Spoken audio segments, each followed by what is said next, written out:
Before refrigerators and modern food technology, Native Americans mastered incredible ways to keep meat fresh for months, even years. And these methods weren't just clever survival tricks. They were preservation techniques that were so good that some of them still work better than our modern tricks. Let's dig in. Let's talk about smoking meat. And no, not the kind that gets you weird looks from your neighbors. Native Americans discovered that smoke wasn't just good for sending signals or making their clothes smell like a campfire. It was nature's own food preservative. The genius part, smoke does double duty. It sucks all the moisture out of the meat while coating it with natural compounds that tell bacteria to take a hike. Archaeological evidence suggests some Native American smokiuses were so well designed they could preserve meat for up to 2 years. That's longer than most of us keep leftovers in our modern fridges. They'd build these special smoke huts where they'd hang strips of meat over slowly smoldering fires. The key word here is slowly. This wasn't your typical backyard barbecue where Uncle Bob cranks up the heat and turns everything into charcoal. Speaking of preservation methods, different tribes had their own signature smoking techniques. Some preferred using specific types of wood, hickory, maple, or cedar, each adding its own unique flavor. It's like the original food seasoning, except this one also keeps your dinner from spoiling. A study of preserved Native American smoking techniques showed that the combination of dehydration and smoke compounds reduce bacterial growth by up to 90%. Now, that's what I call effective pest control. The real magic happened when they mastered the art of jerky making. And I'm not talking about those overpriced strips you buy at gas stations. Native Americans were making jerky before it was cool. And they didn't need any of those weird preservatives that you can't pronounce.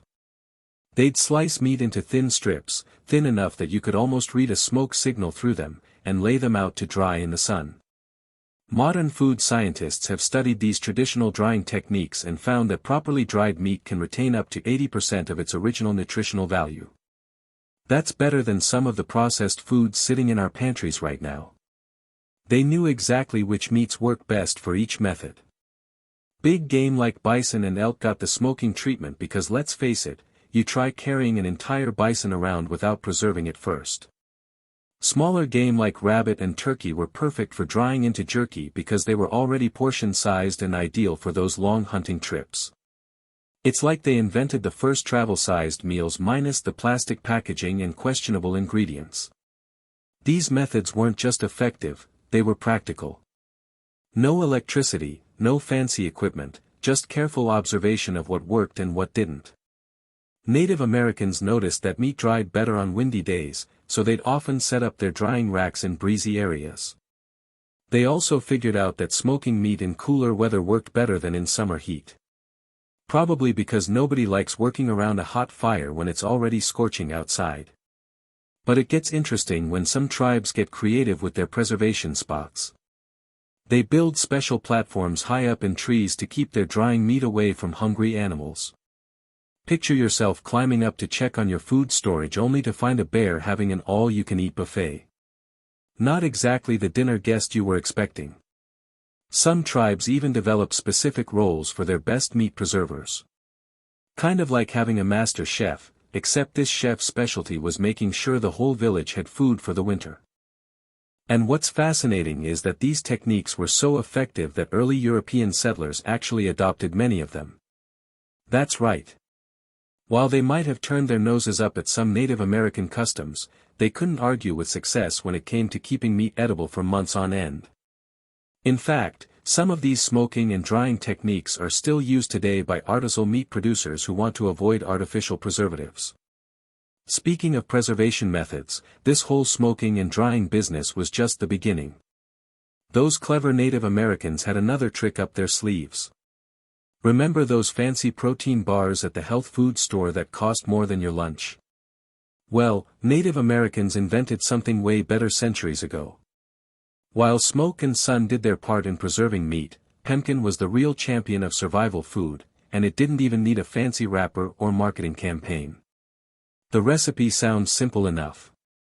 Take some dried meat, pound it into powder, mix it with melted fat, maybe throw in some berries if you're feeling fancy. But here's the kicker. This stuff could last for decades, not years, decades. We're talking about food that could outlast your mortgage payments. Making pemmican wasn't just throwing ingredients together like your aunt's mystery casserole. Native Americans perfected this process through generations of trial and error. First, they'd pick the right meat, usually bison, elk, or deer. These animals had the perfect balance of lean meat and fat. Unlike that skinny rabbit that would turn your pemmican into something resembling dried shoe leather, each tribe had their own special techniques passed down through generations. Much like your grandmother's secret recipes, except these recipes could save your life in the wilderness. A typical pemmican recipe used a ratio of 50% powdered meat to 50% rendered fat. That might sound like a cardiologist's nightmare today, but this ratio wasn't random. Native Americans figured out that this exact balance created the perfect seal against air and moisture, which are basically food preservation's worst enemies. Modern food scientists have confirmed that this ratio maximizes both preservation time and nutritional value. Those ancient food experts knew their stuff. Recent studies have shown that properly made pemmican can maintain its nutritional value for up to 50 years when stored correctly. The process was like an assembly line before assembly lines existed. While some people dried and pounded the meat, others rendered the fat until it was pure enough to prevent spoilage. They discovered that using kidney fat or sweat worked better than regular body fat. It had a higher melting point that kept pemmican solid even during summer travels. And we're not talking about small-scale production here. Some tribes could process thousands of pounds of meat in a single hunting season. 1 pound of pemmican packed about 3,500 calories. That's like eating 3 large pizzas, except this actually kept you alive on long hunting trips instead of just making you regret your life choices the next morning. Warriors and hunters could survive for weeks with just a small bag of pemmican and some water. Try doing that with your protein shake. Historical records show that Native American runners could cover up to 50 miles a day, fueled primarily by pemmican, making modern energy gels look pretty weak in comparison. The true genius of pemmican wasn't just its staying power. It was its versatility. You could eat it as is, cook it into a stew, or melt it into a sort of prehistoric energy drink. Some tribes even developed different recipes for different seasons. Winter pemmican might include more fat for extra calories, while summer versions often included dried berries for extra vitamins and better taste. Archaeological evidence suggests that some tribes developed over 20 different pemmican variations, each designed for specific purposes or seasons. Trade records from the 1800s show that pemmican became so valuable it was literally used as currency among some tribes. Imagine paying your bills with food that doesn't go bad. And when European fur traders discovered pemmican, they went absolutely nuts for it. Soon, entire pemmican trading networks sprang up. Some Native American tribes became the equivalent of prehistoric food manufacturing giants, producing thousands of pounds of pemmican for trade. Historical documents from the Hudson's Bay Company show that some trading posts would store up to 20,000 pounds of pemmican at a time.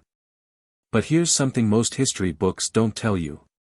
Pemmican actually sparked a war. No joke. The Pemmican War of 1814 to 1816 started when the governor of the Red River Colony tried to stop pemmican exports. It turns out people get really angry when you mess with their food supply, especially when that food supply has kept their families alive for generations. While pemmican revolutionized food preservation and trade, sometimes you needed to store fresh cooked meat for shorter periods. Before the days of plastic containers with lids that mysteriously vanish into the same dimension as missing socks, Native Americans had already mastered the art of leftover storage. Their secret weapon, a combination of clay pots and animal fat that worked better than those expensive containers you're still waiting for your neighbor to return. The basic concept was brilliantly simple. Take your cooked meat, pack it into a clay pot or bark container, then seal the top with a thick layer of rendered animal fat. It's like putting a lid on your leftovers, except this lid actually kept bacteria out instead of just making your fridge look more organized. Recent archaeological studies have shown that this method could keep meat edible for up to 6 months. Try getting those results with your modern-day meal prep containers. The clay pots themselves were engineering masterpieces. Native American potters didn't just slap some mud together and call it a day. They carefully selected specific types of clay that could withstand temperature changes without cracking. Archaeological evidence from various sites shows that these storage vessels were often treated with special mixtures of plant resins and oils that made them more resistant to moisture. One study of preserved pots found that some tribes even developed a type of natural waterproofing that rivals modern ceramic glazes. But the magic happened with the fat seal. They discovered that certain animal fats worked better than others. Bison and bear fat were particularly prized because they had higher melting points, meaning your meat wouldn't start leaking during the first warm day of spring. Tests on recreated storage methods have shown that a properly rendered fat seal could reduce bacterial growth by up to 95% compared to unsealed containers. That's better than some modern preservative methods. Some tribes took this storage game to the next level by burying their fat-sealed containers underground. Smart move. The constant cool temperature of the earth acted like a natural refrigerator. Soil samples from ancient storage sites have revealed that these underground spots maintain temperatures between 35 to 45 degrees Fahrenheit year-round. Modern root cellars use the exact same principle, just with fewer clay pots and more canned green beans. The variety of foods they preserve this way would put your meal prep to shame. Besides regular meat, they preserved delicacies like beaver tail. Yes, that was considered the bacon of its time. Everyone wanted it. Bear fat was especially valued. Not just for sealing, but for eating, too. One container of preserved bear fat could provide enough calories to feed a family for a week. Talk about efficient packaging. These storage methods weren't just about preservation, they were about survival. Written accounts from early European traders describe entire communities making it through harsh winters thanks to their stored meat supplies. One fascinating record from 1792 mentions a village that survived a 3-month hunting drought using nothing but their preserved meat stores. The trader noted that the meat was as fresh as if newly killed. High praise from someone who probably expected to find something resembling beef jerky. Different regions developed their own variations based on local resources. Coastal tribes often used fish oil for sealing, while plains tribes preferred bison fat. Some groups in what's now the American Southwest even developed special clay pots with ridged rims that created a better seal with the fat layer. Archaeological finds suggest these design vessels could extend preservation time by an additional 2 months compared to standard pots. But here's a fact that might make you feel better about your own cooking experiments. Even Native Americans sometimes got it wrong. Archaeologists have found plenty of failed storage pots complete with cracks and improper seals. They learned from their mistakes, though, constantly refining their techniques until they had it down to a science. It's like your grandmother always said, practice makes perfect, especially when your winter survival depends on it. Speaking of storage solutions, while fat-sealed pots work great for regular meats, sometimes you needed to think bigger. Much bigger. Got a big haul from your latest hunt? Before modern freezers came along, Native Americans faced this challenge regularly. Their solution? They turned the earth itself into one giant refrigerator. Modern archaeologists have uncovered thousands of these ancient storage pits across North America, some large enough to hold meat from several full-grown elk. Talk about thinking big. The science behind these underground meat lockers was surprisingly sophisticated. At about 6 to 8 feet deep, the ground maintains a steady temperature of around 50 to 55 degrees Fahrenheit year-round. That's warmer than your fridge, but cool enough to significantly slow down meat spoilage. Recent studies of these ancient storage methods have shown that properly constructed pits could keep meat edible for up to 3 months in warmer seasons. Not bad for a hole in the ground. The construction of these pits wasn't just dig and dump. Native Americans lined them with specific materials in carefully planned layers like the world's most practical lasagna. First came a layer of grass or bark to prevent direct soil contact. Then they'd add alternating layers of meat and insulating materials. Archaeological evidence shows they often used particular types of grass and leaves known for their natural antimicrobial properties. One excavated pit in the Midwest contained traces of sweet grass, which we now know contains natural compounds that help prevent bacterial growth. In colder regions, these pits transformed into natural deep freezers. The ground would freeze solid, perfectly preserving whatever was stored inside. Some tribes in what's now Canada developed a technique of creating ice layers between meat layers, basically inventing the chest freezer about 800 years early. When European explorers first encountered these frozen meat caches, they were amazed to find perfectly preserved game that had been stored for months. But location was everything. Like modern real estate, it was all about location, location, location. Tribes would carefully choose spots for their storage pits based on soil type, drainage patterns, and even wind exposure. They knew that sandy soil drained better than clay, nobody wanted their winter meat supply sitting in a puddle, and that north-facing slope stayed cooler. Some archaeological sites have revealed entire pit neighborhoods, dozens of storage pits carefully arranged based on the local landscape. The size of these pits could get pretty impressive. The largest discovered so far could hold up to 2,000 pounds of meat. That's like parking a small car underground, except this one you could eat later. And yes, someone actually calculated that. A study of storage pit volumes across different regions showed that northern tribes typically built larger pits, probably because the colder climate meant they could store meat longer. But it wasn't just about digging holes. These pits needed maintenance and management. Tribes developed complex systems for rotating their meat supplies, kind of like how we check expiration dates today, except their version didn't involve squinting at tiny printed numbers. They used marker sticks to track storage times and had specific rules about when to open which pits. Some tribes even appointed pit keepers, basically prehistoric inventory managers who kept track of everything stored underground. You might wonder about unwanted visitors. After all, a pit full of meat sounds like an all-you-can-eat buffet for local wildlife. Native Americans had that figured out, too. They'd often cover pit openings with heavy stones and build special markers that were obvious to humans, but not attractive to animals. Some tribes even planted certain types of plants around their storage areas that naturally repelled wildlife. Pretty clever way to keep the neighborhood bears from raiding your winter stash. Of course, sometimes things didn't go according to plan. Archaeological evidence suggests that about 1 in every 10 pits failed due to various reasons. Flooding, animal intrusion, or improper sealing. But considering they were working without modern technology, that's a pretty impressive success rate. It's better than my track record with keeping leftover takeout edible in the fridge. While underground storage worked great for keeping meat cold, some tribes developed even more interesting preservation methods. In fact, their next technique might make your stomach turn a bit.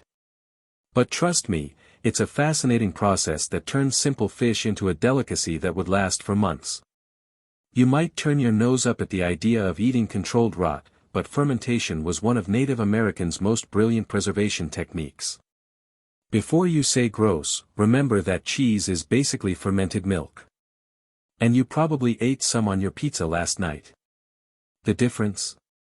Native Americans applied the same principle to fish and meat, creating preserved foods that could last through the harshest winters.